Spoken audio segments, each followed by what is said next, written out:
Ассаламу алейкум, эфирде хаберлер, студияда мен Фатиме Сейдаметова чалышам вешімдікіді қаға бойле мәлімат. Жұмқұриетімізде коронавирусда 6 хастада таздықланды. Қырым шіркетлері насыл имтиязларын әлде еттілер. Қырымның оқу юртларында капиталь тамират не вақыт бітежек. Айпетри тубунде белі олмаған дүния, спелеологлар яңы қобаны қайдаттылар. Пайтақтымыздың соқақларындан бұрынде юк машинасы қораға ұрылды. Коронавирусдар қалуы фуаль суретте девам ете. Жұмқұриетте хасталыма хафы юксе қала тек бір сутка девамында Қырымда COVID-19 юқма хасталғы лаборатор шекілде 6 инсанда қайдылынды. Ярмадамызда насыл районларда мұзбет нәтижелер олған ақында Султанеси Такаева тариф етежек. Ахмеджеттің меркези соқағында бүгін адам жоқ. Чоқысылар маскасыз, амма қайдалерге месулиетле янышқанлар да бар. Только то, что к врачу, поэтому пришла. А так дома сижу. Уже в 70 лет уже надо сидеть дома. При походе в магазин или общественные места надеваю маску, как и положено. Без особой нужды из дома не выхожу. По работе. У нас справка есть, что мы работаем. По работе, все как положено. Олардың арасында Наталья Трикос о екімнің қабылына кете тариф еткеніне көре евден сирек чықа. Не часто, учитывая, что у меня есть собака, 2 раза в день я выхожу на прогулку до магазина, либо какие-то такие дела, которые требуют срочного решения, а так нет. Тынч вазиетке бақмадан хасыланғанлардың сайысы күн-күнден арта. Тек бір сутка девамында коронавирус 6 кішіге йоқты. Сақ районы велкі кібі лидер. Бұл регионда 3 мұзбет тест қайтылынды. 4-й случай – это Симферопольский район. Жительница Симферопольского района работает в Ялте на ПАО «Массандра». Была контактная по раннему подтвержденному случаю. Также была обследована как контактная и по результатам положительных тестов была госпитализирована в 7-ю городскую клиническую больницу. 5-й случай – это Черноморский район. Житель Черноморского района обратился в Саакскую центральную районную больницу с жалобами, был госпитализирован с диагнозом негоспитальная пневмония, также был обследован согласно протоколу и по результатам положительных тестов был госпитализирован в 7-ю городскую клиническую больницу. И 6-й случай – это контактный житель, город Симферополь. Умумен Жұмқұриетте 361 адам хасталанды, 157 хаста тедавелене дорто ағыралды, 11 адам вефад етті. Хастаханиден 195 кіші евге қайтты, тібін зарет алтында 2 бинден зияде граждан болуна, обсерваторларда 805 ята. Жұмқұриетке келген 65 адам изоляцияда отыра. Султанеси Такаева, Арсен Фукала, миллет үшін. Ахмеджет клиник Хастаханиясының қадимлеріне апрель айына 800 000 рублеге яқын пара төледілер. Прокуратураның екімлерге қошма паралар аққанда сұрабына сағлық сақлау везірлігі боле жевап берді. Қатырлатамыз, кеченлері Мойсисянның қадимлері қанун бұзылуы ақында ариза yoladылар. Тебейджілер айтқанна көре, паралар оларға барып етмеді. Оның үшін прокурор тешкерілігі кечірілді. Бұндан ғайры сағлық сақлау везірлігінде бактериологик лабораторияның қадимлеріне 197 000 рубле стимул паралары тәнленді деп хабар еттілер. Сергей Аксенов «Я профессионал» адлы Бутунруси олимпиадасында іштірак еткен Қырым сәкенлеріне қайырлады. Ярмадамызны 100-ден зияде тәлібет ағзиматты. Жұмқұриетіміздің елбасшысы айтқаны кібі, Қырымлылар бүлгілерінің yüksek севесіні исрарлық, емексеверлік ве мақсаткерлік кібі чүзгілерінің нумайыш еттілер. Бүгін Русия сынырчылар ордысы ұзының 102 елығыны қайдете. Сергей Аксенов қорчалайчыларыны қайырлады ве оларының іші үшін тешекерлер бүлдірді. Бүгінгі күнде Жұмқұриет яңы техник васталарының толысының темен етілген. Мөндеслік васталары дайыма толдырыла. Арбейджілер 100%-ға кендірілген ве темен етілген. Олар девлет сыңырлары кечілігінде ерші қанун бойынша олмасыны геже күндіз көзетелер.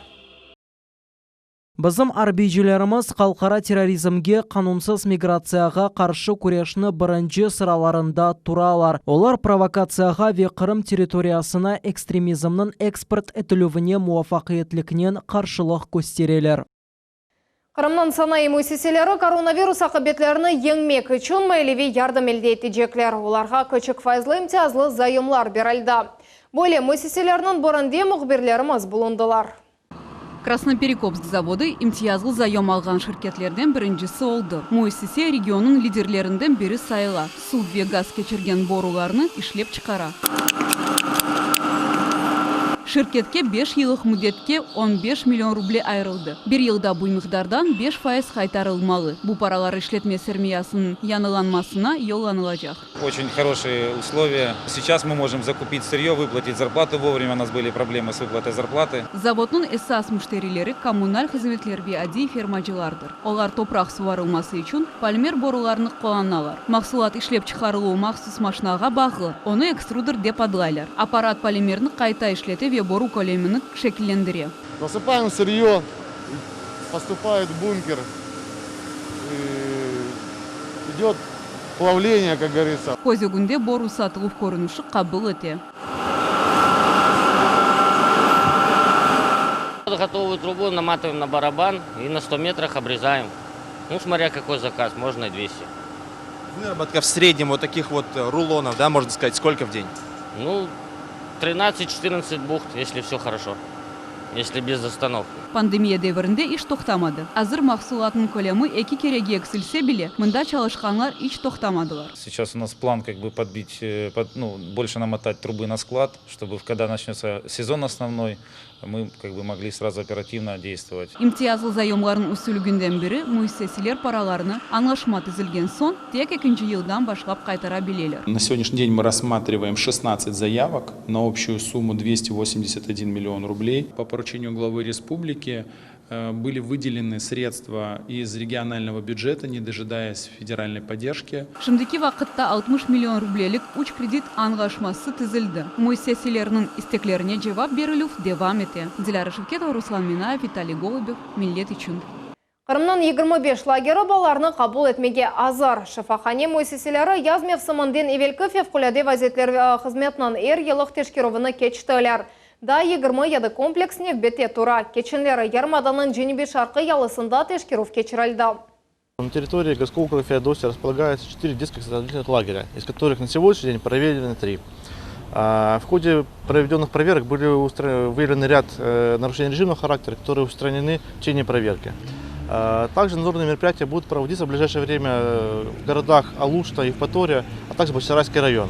Егер янгынлы қавсызлығы бойынша бозулар тапылса, 15 бенден 400 бен рублеге же пара жазасыны төлемеге мecbur olacaklar. Ақярда спелеологлар тақымы Айпетри живарында яңы қоба таптылар. Мутехасыслар шымды тетқиқатлар кечіре. Женебе топрақ тұбындекі дүния нені сақла екен. Бұны Наджия Исаева біле.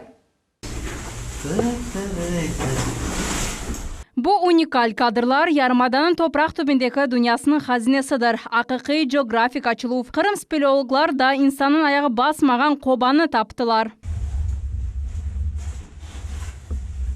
Mütehassıslar onu teşkirip içindeki dünyanı öğrenmeye başladılar. Yani obyektini Aypetri civarında 9. Mayıs günü belgilediler. Bu vakit devamında ekspedisiyanın takımı 100 metrlik derinlikке düştü. Belki de tamam bu koba Kırım'ın en uzun kobası sayılır. Это у нас так вот есть такое поверье, Рубикон 100 метров пройти. То есть, если прошел глубже 100 метров, да, пещера, как говорят, у нас повалила, значит, это уже хорошо. Потому что основная масса пещер вертикальных у нас в диапазоне находится там 20-40 метров. Дальше идет диапазон пещер рекордсменов.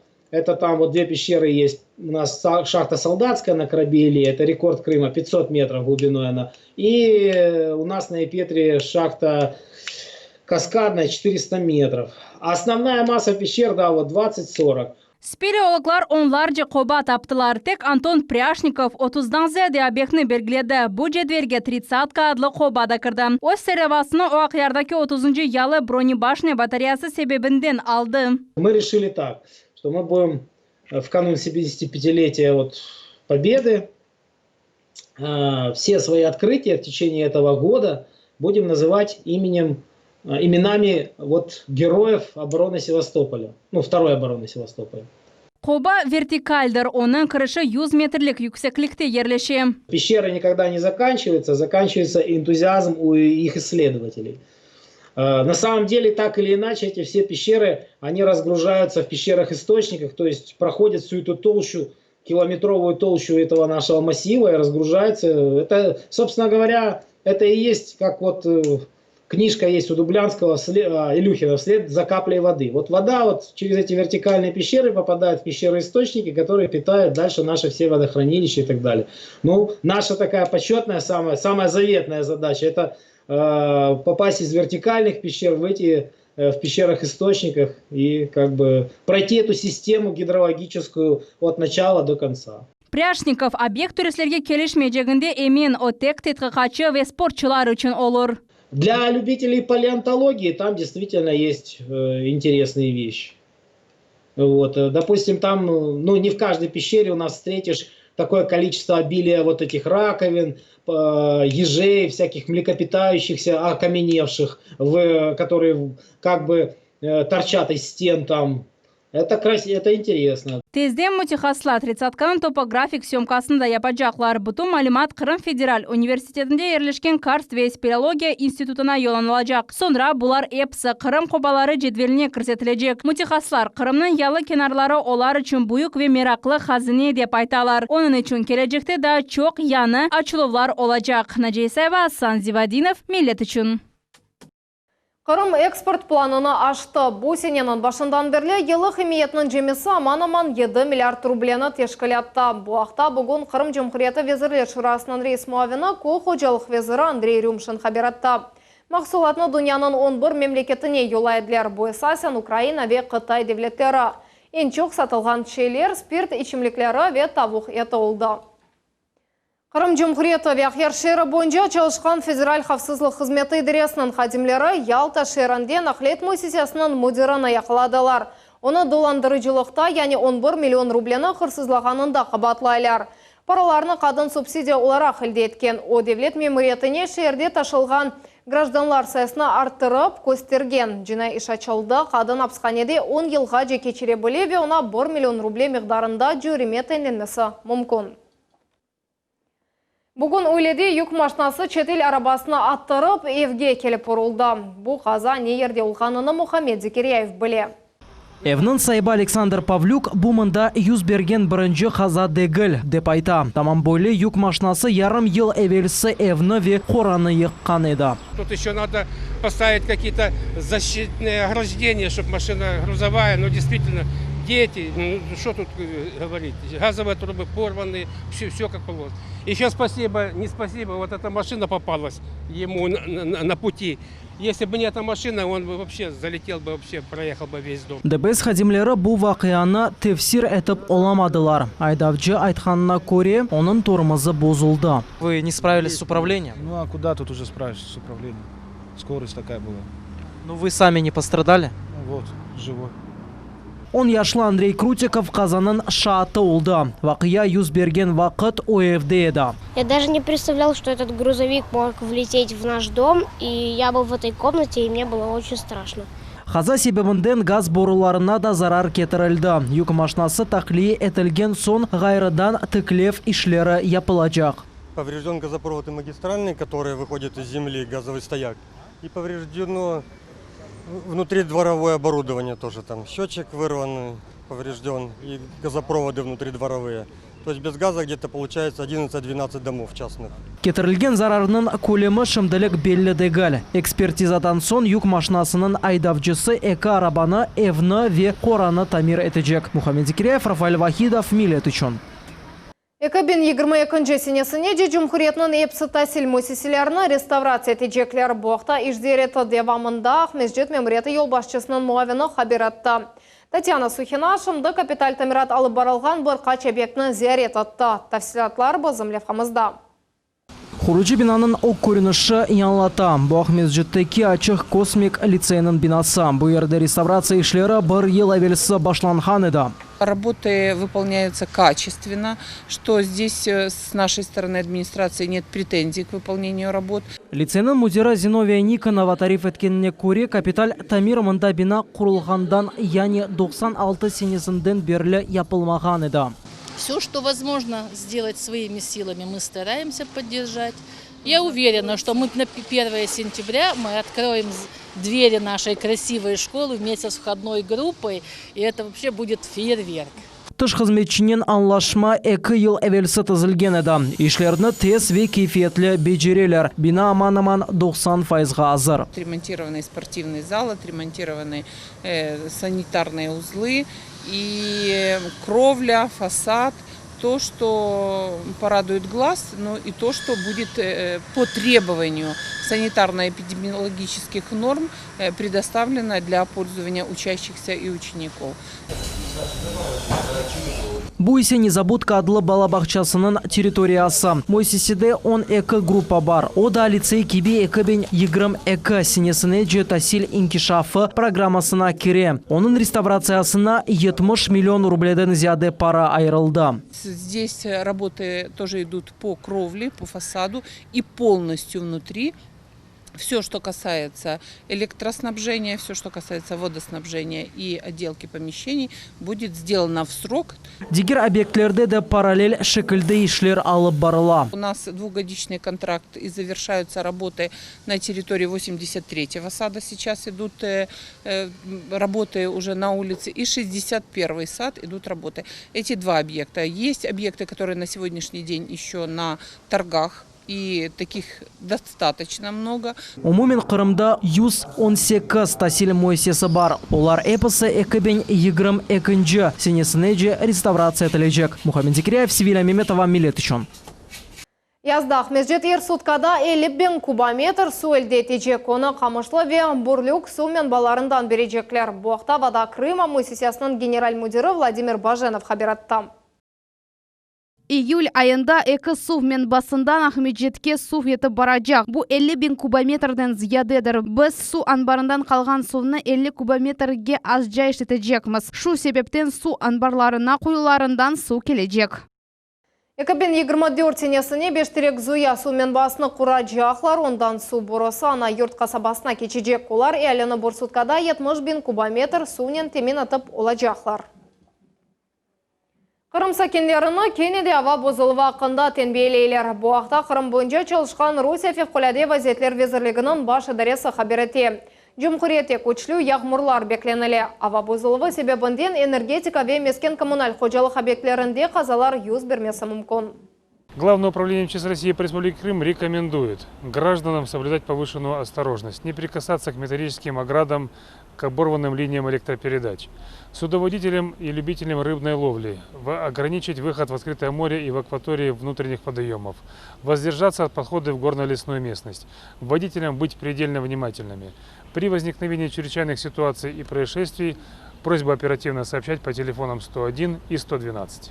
Қатырлатамыз апрелінің 10-дан берлі Ярмадада янгынға қаршы айры режим тайнленді. Майсының 12-сінден Қырымның экология ве табиат ресурслары везірлігі орманларға зиярет бойынша ясақларыны да 20 боркунге девам еттірді.